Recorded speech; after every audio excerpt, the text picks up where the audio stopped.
Hi YouTube family, welcome है आपका फिर से मेरे एक और रिएक्शन वीडियो पर। तो आज का वीडियो होने वाला है फिर से उसी एक बात को लेकर जहां सोशल मीडिया पर बहुत सी बातें उठ रही है और मेरे भी कुछ थॉट्स है, मेरा भी एक रिएक्शन है, रिएक्ट है कि मैं करना चाहती हूँ जो मुझे लगता है। तो प्लीज़ आप लोग पूरा वीडियो ज़रूर देखिएगा और आपकी क्या राय है, आप क्या सोचते हो, ज़रूर कमेंट कीजिएगा।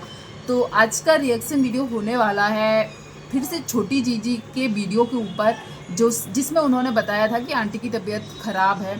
तो उस वीडियो में एक चीज़ और हमें देखनी मिली है जिससे शायद कई लोग यही सोच रहे थे, अरे ऐसा भी हो सकता है क्या।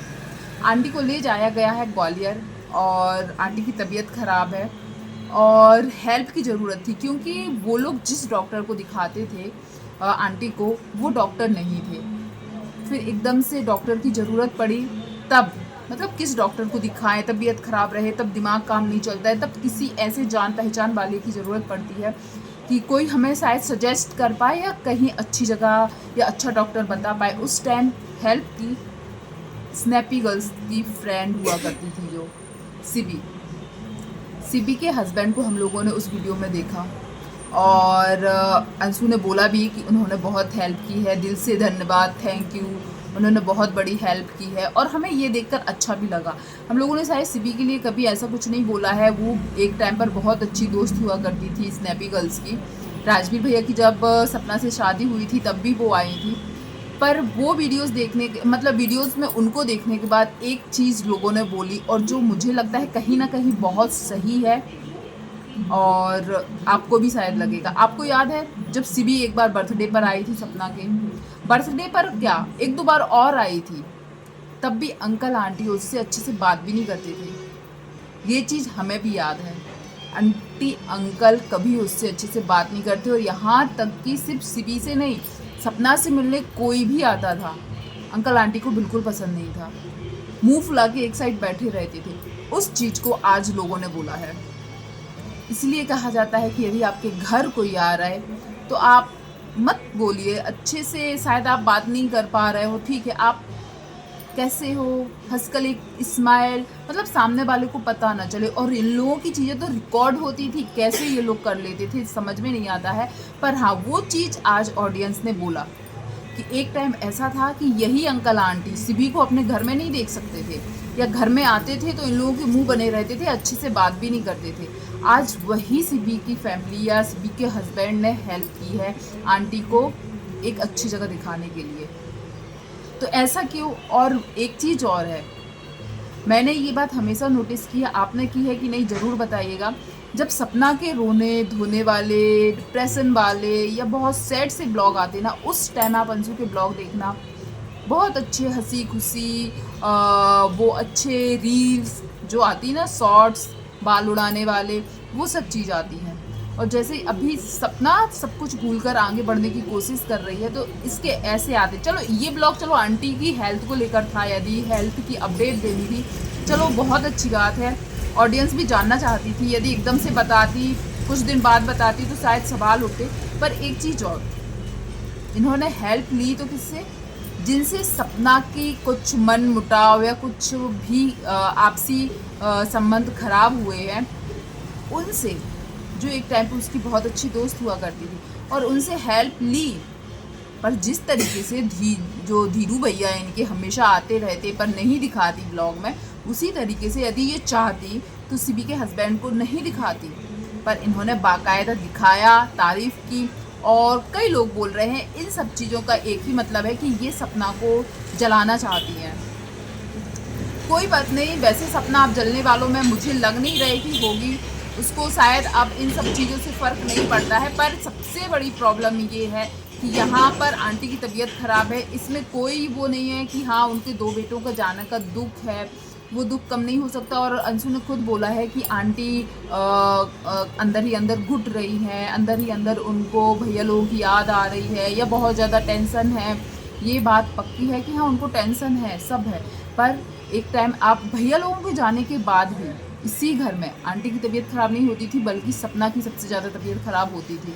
अंशु ने कभी ब्लॉग के जरिए या सपना ने कभी ब्लॉग के जरिए ये नहीं दिखाया कि आज आंटी को हॉस्पिटल ले जाना है, आंटी की तबीयत ख़राब है। उस टाइम होती थी सपना की तबीयत ख़राब, पर शायद सपना का ख्याल रखने वाला उस टाइम कोई नहीं था, कोई ऊपर पूछने भी नहीं जाता था अंशु के सिवाय, कभी नहीं देखा जाता था। सपना ऊपर पड़ी रहती थी, खाना भी ऊपर ही बना लेती थी, कभी कभी पैर में जब फ्रैक्चर हुआ था तब भी कभी नहीं देखा कि आज मम्मी जी आई है देखने के लिए। पर कोई नहीं, हम लोग फिर भी वो एक माँ है, यही बोलेंगे कि वो जल्द ठीक हो जाए। और सीबी के हस्बैंड ने जो किया है उसके कई रीज़न हो, 1000 रीज़न हो, किसी को परेशान करने के लिए, किसी को दिखाने के लिए, किसी को जलाने के लिए, किसी भी रीज़न से यदि किया हो वो एक साइड, पर हाँ उन्होंने हेल्प की, ये बहुत बड़ी बात है। तो वो किसी भी रीज़न से हुई हो, ये चीज़ अच्छी लगी कि हाँ उन्होंने हेल्प की।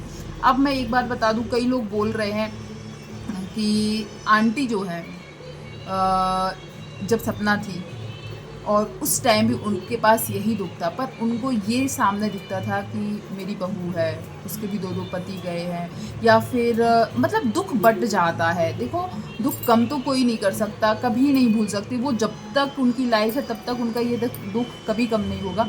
पर सामने बच्चों को खेलते हुए देखते थे, बच्चों की शैतानियाँ देखते थे, उन सब चीज़ों में ना इंसान थोड़ा सा भूल जाता है अपने दुख को, इसलिए शायद उस टाइम उनकी तबीयत इतनी ख़राब नहीं होती थी।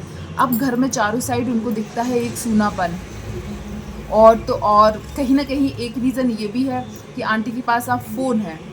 आपने देखा होगा अंशु ने एक फ़ोन खरीद के दिया था कि कुछ भी चलाती रहेंगी, देखेंगी, तो अब शायद वो उस फ़ोन में देखती हैं आरोही को याद आती होगी। मैं ये बिल्कुल नहीं बोलूँगी कि उनको अपनी पोतियों की याद नहीं आती होगी, उनके बच्चों की बच्चियाँ हैं, याद आती है, नहीं बोल पाती। मुझे कहीं ना कहीं लगता है कि आंटी को बच्चों की याद भी आती है, वो चाहती भी हैं कहीं ना कहीं कि बच्चे घर आएँ, पर वो कहीं ना कहीं फंसी हैं, या इसको बुरा ना लग जाए, वो क्या बोलेंगे, उनको ऐसा लग रहा है। या फिर जो होता है ना, ये जो छोटी जीजी जितना दिखाती है ना कट करके, वो असली सच्चाई नहीं है, मुझे कहीं ना कहीं यही लगता है। कभी आपने देखा, जो लोग कई लोग बोल रहे हैं कि अंशु बहुत अच्छी है, अंशु ख्याल रख रही है, बेटा तुम ख्याल रखना, तो यार उसको ख्याल रखना पड़ेगा। मैंने अपने एक और वीडियो में बोला है कि उनको ख्याल रखना पड़ेगा, क्योंकि आंटी ने अपने बेटों की बच्चियों को भी वो प्यार नहीं दिया है, उनको शायद घर से भी बाहर कर दिया, पर इसको प्यार देने में कोई कमी नहीं छोड़ी। और यदि चुनने की बात की जाए तो उन्होंने अपनी पोतियों को नहीं चुना है, अंशु को चुना है। तो अंशु का तो फर्ज बनता है, और अंशु को बोल दो गांव में रहने के लिए। अंशु खुद गांव में नहीं रहना चाहती, जो उसको लगता है ना कि हम मम्मी पापा के लिए रह रहे हैं, यहाँ पर मम्मी पापा को ज़रूरत है, नहीं, उसको गांव में नहीं रहना, उसको शिवपुरी में रहना है। सबसे बड़ा रीज़न यही है। और फिर सिंपैथी मिल ही जा रही है कि अरे वो बूढ़े माँ बाप के साथ रह रही है। आप थोड़ा सा इमेजिन करो या सोचो, दिमाग पर जोर दो, वो गर्मी की पूरी छुट्टी निकल गई, उस टाइम तो आंटी भी उसके साथ जाके गांव में रह सकती थी, क्यों नहीं गई, क्यों नहीं लेके गई? बोलती मम्मी पापा को अपने कि बुआ फूफा जी को गांव लेके आ रहा है, अभी तो फूफा जी स्कूल भी नहीं जा रहे हैं। वो गांव में ही नहीं रहना चाहती, वो यहीं रहना चाहती है, और वो यदि चाहे तो कुछ महीनों में, कुछ दिन में वो गांव जा सकती है, नहीं जा रही। और हो सकता है जाती भी हो मम्मी पापा को यहाँ अकेला छोड़कर, पर ब्लॉग ही नहीं बनाती, रेगुलर ब्लॉग ही नहीं आता। यदि जिसके रेगुलर ब्लॉग आते हैं तब हमें पता चलता है कि आज वो यहाँ है, कल वहाँ है। इसलिए तो पता नहीं चलता है कि धीरू भैया इनके कब आते कब जाते, क्योंकि रेगुलर ब्लॉग नहीं आते हैं। जैसे सपना के ब्लॉग आते तो हमें पता चल जाता है भैया आज वो यहाँ है, कल वो गांव में है, आज मम्मी के यहाँ है, आज मौसी के यहाँ गई है, पता चल जाता है। इनके भाई 4 दिन 5 दिन में एक ब्लॉग आ रहा है, वो भी कब कब के ब्लॉग बने हैं, 15 दिन पहले की क्लिप जोड़ के रखती हैं, कब आज बनाया है, अब वो 5-6 दिन बाद डाल देंगी। तो इनके ब्लॉग से कुछ पता नहीं चलता, कब ये मम्मी को अकेले छोड़ के जाती होंगी और कब ये इतना ज़्यादा सेवा पानी कर रही होंगी। तो प्लीज़ इतना ज़्यादा सिंपैथी मत कीजिए, आप अपनी अंशु को थोड़ा सा बोल के देखिए कि वो गाँव में रहे। वो खुद बोलेगी वो गाँव में नहीं रहेगी, उसको यहाँ अच्छा लगता है, और उसको रीज़न भी मिल गया कि अरे मेरी बुआ जी को ज़रूरत है, इसलिए मैं यहाँ रह रही हूँ। मुझे इस लड़की की पहले बिल्कुल चालाकी समझ में नहीं आती, जब सपना थोड़ा सा खुश होकर वीडियो बनाने की कोशिश करती है, इसकी यहाँ पर कोई ना कोई चीज़ आ जाती है। और अभी चलो आंटी की तबीयत ख़राब है, इसको मैं नाटक नहीं बोलूँगी, क्योंकि उनको है अंदर से तकलीफ। वो अपनी पोतियों को भी याद करती है, पोतियों से मिलना चाहती है। और रही बात यही देखो एक बात है, इनका दुख बहुत बड़ा है पर इन्होंने गलतियाँ की हैं। मैं शुगर कोटिंग बिल्कुल नहीं करूँगी कि आंटी अच्छी है, आंटी अच्छी है, बिल्कुल नहीं करूँगी। जब सपना रहती थी ना तो उनको सबसे ज़्यादा प्रॉब्लम सपना से ही थी। आज तो सपना घर से बाहर हो गई है, आज किस चीज़ का भी इनको वो है। अब सपना दूर रह रही, वो कुछ भी करे। आप लोग बोलते हो कि वो इसी ज़िंदगी के लिए, यही आवारागर्दी करने के लिए, घूमने के लिए, खुला होने के लिए घर छोड़कर गई है। चलो मान लिया, सब करने के लिए घर से गई, पर इनको तो अच्छा लग रहा है ना। ये तो यही चाहते थे ना कि वो घर में ना रहे, क्योंकि सबसे बड़ी प्रॉब्लम इन लोगों को सपना से ही थी, सपना के घर में रहने से ही थी। आई थी वो, बिना बुलाए आई थी। आज सपना फिर से बिना बुलाए कैसे देखने आ जाए, हमें ये बता दो आप लोग।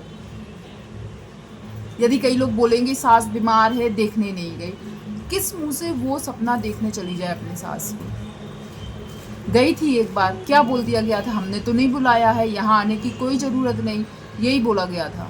आज वो फिर से कैसे चली जाए झुककर? जो लोग बोलेंगे ना तो प्लीज़ मैं तो यही बोलूँगी कि बिल्कुल नहीं जाना चाहिए, झुक के अब मत जाओ। हाँ, सामने से बुलाए कि बच्चों से मिलना है, बिल्कुल जाओ, पर शायद झुककर नहीं जाना चाहिए मेरे हिसाब से। प्लीज़ आप लोग जो भी देख रहे हैं ज़रूर कमेंट कीजिएगा, पर नहीं जाना चाहिए शायद अब, क्योंकि वो एक बार झुक चुकी है। और उस टाइम भी वो झुकी थी इसीलिए कि दादी को पोतियों के बारे में बात करते हुए, याद करते हुए देखा था, इसलिए वो बच्चों को लेकर गई थी। आज वो फिर से चली जाएगी, बोल दिया जाएगा हमने नहीं बुलाया था, क्या ज़रूरत थी यहाँ आने की। तो आप लोग कमेंट कीजिएगा। और मुझे पता है सपना को बहुत नेगेटिव कमेंट्स आ रहा है, बहुत बुरा बोला जा रहा है, यहाँ सास बीमार है, वहाँ पर वो नाच रही है, गा रही है। भैया वो क्या करे, वो नाचे गाए कुछ करे तो भी प्रॉब्लम, वो रोए, डिप्रेशन वाला वीडियो लाए, टेंशन वाली बातें लाए, अपने दुखें सुनाने आए तो भी बुराई है, तो वो वीडियोज़ कैसे बनाए? इसलिए शायद उसने दुनिया के बारे में छोड़ दिया है सोचना। और मुझे ऐसा लगता है कि उसने बहुत सही किया है, क्योंकि वो कुछ भी करे लोगों को सिर्फ बोलना है। तो जो अंशु को बहुत सिंपैथी मिल रही ना कि आप अंकल आंटी का ख्याल रख रही हो, ख्याल रखो, बहुत अच्छी हो बेटा, बहुत अच्छा काम कर रही हो, तो प्लीज़ उसका खुद का भी इसमें स्वार्थ है और वो लोगों को दिख रहा है। और रही दूसरी बात, अंकल आंटी ने उनकी मदद ली जिनकी अब शायद सपना से बहुत रिश्ते ख़राब हो चुके हैं, उसमें आप लोगों का क्या कहना है? पर हाँ, इसमें सिवी और उनके हस्बैंड की कोई गलती नहीं, उन्होंने बहुत अच्छा काम किया, हेल्प की। और आंटी के बारे में भी बहुत सारे लोग बोल रहे हैं कि ये एक टाइम पर इतनी मतलब हेल्दी भी रहती थी, घर के काम वाम की भी कोई टेंशन नहीं होती थी, हर चीज़ इनको टाइम पे मिलती थी, सपना ध्यान रखती थी, वीडियोज़ में दिखता था। पर अब इनको शायद घर की पूरी जिम्मेदारी भी उठानी है, खाना पीना, साफ़ सफाई और भी दूसरे घर में कितने काम होते हैं वो, और ऊपर से उनके बेटों के जाने का दुख, और ऊपर से सपना का तो शायद कोई दुख नहीं है उनको, पर हाँ पोतियों के जाने का दुख, घर में सूना पर, ये सब चीज़ों से वो अंदर ही अंदर घुट रही है, उसकी वजह से उनके साथ शायद ये सब चीज़ें हो रही। पर हम प्रे करेंगे कि वो जल्दी से ठीक हो जाए और जल्दी से अंशु का एक वीडियो आए कि आंटी ठीक है, पहले से बेहतर है, हम लोग भी उसका वेट करेंगे। पर जो चीज़ें कमेंट के ज़रिए ऑडियंस की मैंने देखी तो मैंने उनको अपने वीडियोज़ में रखा है। प्लीज़ वीडियो पसंद आया हो तो वीडियो को लाइक शेयर कमेंट कीजिएगा, और पहली बार चैनल पर आए हैं तो चैनल को सब्सक्राइब कीजिएगा। थैंक यू सो मच जो भी यहाँ तक बना रहा, धन्यवाद।